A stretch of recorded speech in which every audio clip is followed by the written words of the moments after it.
नमस्कार, डॉक्टर सारांश जैन, गैस्ट्रोएंटरोलॉजिस्ट। आज फिर आ गया हूँ आपसे एक रिलेवेंट और इम्पोर्टेंट टॉपिक पे बात करने के लिए। आज का हमारा टॉपिक है एसिडिटी। जी हाँ, वही एसिडिटी जिसने कभी ना कभी हमें जरूर सताया है। एसिडिटी आपको ही नहीं बल्कि भारत में 30 से 40% जनता को सता रही है और ये आज की डेट में इतनी कॉमन हो गई है कि काफी बार तो लगता है कि क्या ये बीमारी है या एक हमारे रहने या शैली के तरीके के कारण उपज हो गई है। तो आज बात करते हैं हार्टबर्न या एसिडिटी की। हार्टबर्न या एसिडिटी शरीर में जब पेट के ऊपर एपिगैस्ट्रिक रीजन में जलन होती है तो उसे कहा जाता है। एक्चुअली हार्टबर्न का मतलब होता है दिल की जगह पे जलन होना। ये एक मिसनोमर है। एक्चुअली जलन पेट के कारण होती है क्योंकि हमारे जो पेट तंत्र के ऊपर का हिस्सा होता है उसमें मुंह, आहार नली और पेट होता है। तो जो पेट जिसमें एसिड बनता है खाना पचाने के लिए, जब वो ऊपर आता है तो आहार नली में जलता है। जैसे कि कभी आपने वाइनेगर को टच किया हो तो हाथ जलते, उसी तरह आहार नली जलती है, तो उसमें हार्ट बर्न नाम आया है। जब हम बात करें हार्ट बर्न की, अपनी आयु में काफी बार थोड़ा बहुत मिर्च मसाला खाने पे एसिड ऊपर आना होता ही है। ये एक रेयर फिनोमेना है तो एक नॉर्मल की तरफ ही जाता है। लेकिन जब ये रोज होने लगे, लंबे समय तक होने, लंबे समय मतलब 2 हफ्ते से ज्यादा चले, नॉर्मल खाना खाने पे भी होने लगे, तब ये बीमारी का रूप लेता है जिसे गैस्ट्रोइसोफेजियल रिफ्लक्स डिसीज कहते हैं। यानी कि एसिड ऊपर आने के कारण जो जलना है उसका एक डिसीज का नाम है ये। तो ये क्या कारण होते हैं जो इस तरह की परेशानी को लेके आते हैं? पहला कारण है मिर्च मसाले तला हुआ लेना। दूसरा, कॉफी टी का अत्यधिक सेवन करना। अत्यधिक वर्ड का इंपॉर्टेंस है। तीसरा कारण है मोटापा।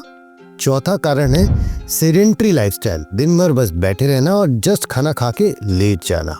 ये 4-5 कारणों के कारण एसिडिटी बढ़ती है और ज्यादा समय तक रहती है। तो जब इतनी कॉमन परेशानी है तो एक सवाल मन में आता है कि डॉक्टर साहब, इसके लिए आपको दिखाने की जरूरत है या देसी नुस्खे ही काफी हैं? तो इसका आंसर ये है कि अगर आपकी एसिडिटी 2 हफ्ते से ज्यादा चल रही है या उसमें वार्निंग साइन है। अब वार्निंग साइन का क्या मतलब? आपका वजन कम हो रहा है, एसिड के साथ उल्टियां हो रही हैं या उसमें खून आ रहा है, भूख कम हो गई है, या फिर आपको अच्छा नहीं लग रहा है, खाना अटकना चालू हो गया है, इन अगर परेशानियों के साथ एसिडिटी हो रही है आपको, या फिर बहुत छोटी उम्र में या बहुत एल्डरली पर्सन को रीसेंट ऑनसेट एसिडिटी होनी शुरू हो गई है, तब डॉक्टर की सलाह लेना बहुत ज़रूरी होता है। क्योंकि ये एसिडिटी तब सिंपल एसिडिटी नहीं है, तब ये किसी बड़ी बीमारी का आगाज भी हो सकती है। दूसरा सवाल मन में ये आता है कि डॉक्टर साहब, क्या इसका परमानेंट इलाज संभव है? तो जी हाँ, एसिडिटी का परमानेंट इलाज संभव है, लेकिन अगर कुछ नहीं इलाज लिया तो ये अपने आप ठीक नहीं होगी। बहुत ध्यान से सुनिएगा, इलाज परमानेंट संभव है लेकिन बिना इलाज के अपने आप ठीक होना बहुत मुश्किल है। तो इलाज क्या है? इलाज में 2 एस्पेक्ट्स आते हैं। पहले ये पता करना कि कितनी एसिडिटी है। उसके लिए कुछ डॉक्टर्स आपको 2 या 3 टेस्ट की सलाह दे सकते हैं। ये डिपेंड करता है आपकी एसिडिटी के स्टेज पे। एक उसमें होती है अपर जीआई एंडोस्कोपी, जो कि एक बहुत ही सिंपल सी प्रक्रिया है जिसमें एंडोस्कोप के द्वारा पेट देखा जाता है और अगर कोई छाले हैं तो देख लिए जाते हैं। दूसरी होती है पीएच इम्पीडेंस और तीसरी होती है मैनोमेट्री। ये देखते हैं कि कितना एसिड ऊपर आ रहा है और कितना परेशानी दे रहा है। ये तीनों जांचें डॉक्टर डिसाइड करेगा कि आप में कौन सी चाहिए या नहीं चाहिए। और जो दूसरा एस्पेक्ट होता है किसी भी ट्रीटमेंट का, वो होता है दवाइयाँ या फिर उपचार। तो उपचार के लिए कुछ तरीके हैं। पहला है लाइफस्टाइल चेंजेस। मैं आपको बोल रहा हूँ, पहला चेंज दवाई नहीं है, लाइफस्टाइल चेंजेस है।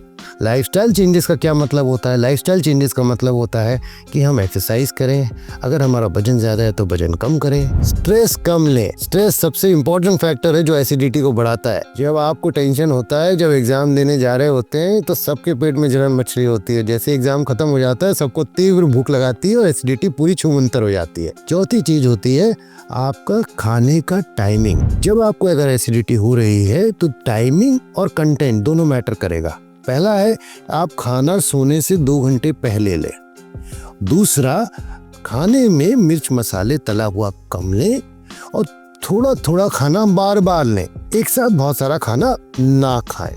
खाना खाने के बाद चाहे तो हल्का सा टहल लें या फिर 2 घंटे बाद ही लेटें। जब हम लेटें तो बिस्तर का हिस्सा जो सर की तरफ हो, या तो वहाँ तकिया हो या वो ऊपर हो।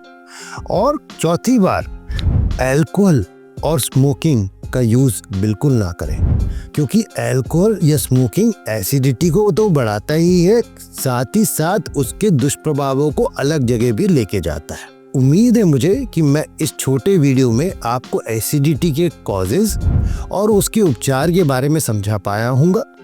अगर ऐसे ही वीडियोस के बारे में आप जानना चाहते हैं तो मुझे लाइक और सब्सक्राइब ज़रूर करें।